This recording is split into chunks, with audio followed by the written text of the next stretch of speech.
Salute, Facebook, YouTube, and the universe. I come to you with a special broadcast of a Facebook moment with Robin Webb tonight, and my hair in the shape of a small mushroom. Because there have been many reports around the world of a strange noise heard in the sky, and there's no logical explanation.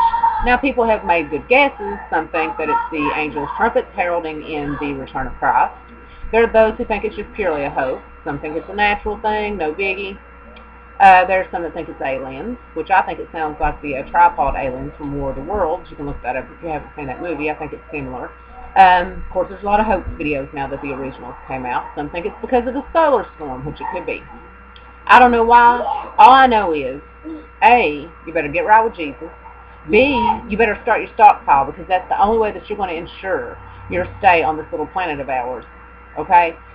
You may not last a year. You may last till they figure it out. Either way, though, you want to be able to live as comfortable as possible, and the only way you're going to do that is if you stockpile. I already had a stockpile because I like to keep on, as everybody probably already knows, but mine is going to grow at a massive rate in the next coming couple weeks or months.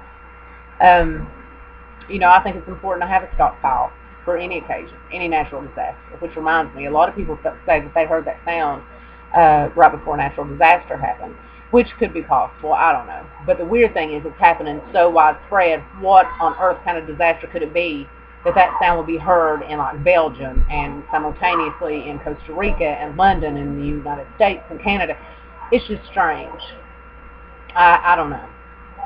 But all I know is there's no need for panic, but there is for preparedness. And I am letting my kids know. I'm not going to scare them, but I think that they need, to be aware just in case, right? Because the fact is, none of us are going to get out of this world alive. It's just a matter of when, okay? So don't ignore the signs. Something's not right in this world. Hasn't been for a long time, but it's getting worse. Okay, now that I've scared you to death, remember that if you do prepare yourself, then you do have a stockpile of things that can make life as comfortable as possible.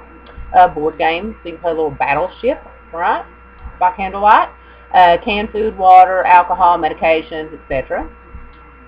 Two-way radio, three-way, whatever it's called, crank radio thing, all that stuff, it's just common sense type stuff, right. Okay, I think that's it, and I hope you'll take heed, and I would like to hear your opinions on what you think these giant noises are. No reports from Kentucky yet as far as I know. I do have my bedroom window open, so if I happen to hear a sound, I will record it, and I will report it to you. Okay, so I think that's it. I'll keep you updated as the information comes in. This has been Robin Webb with a special edition of Facebook Moments, bringing you the beginning of the end of the world as we know it. Godspeed.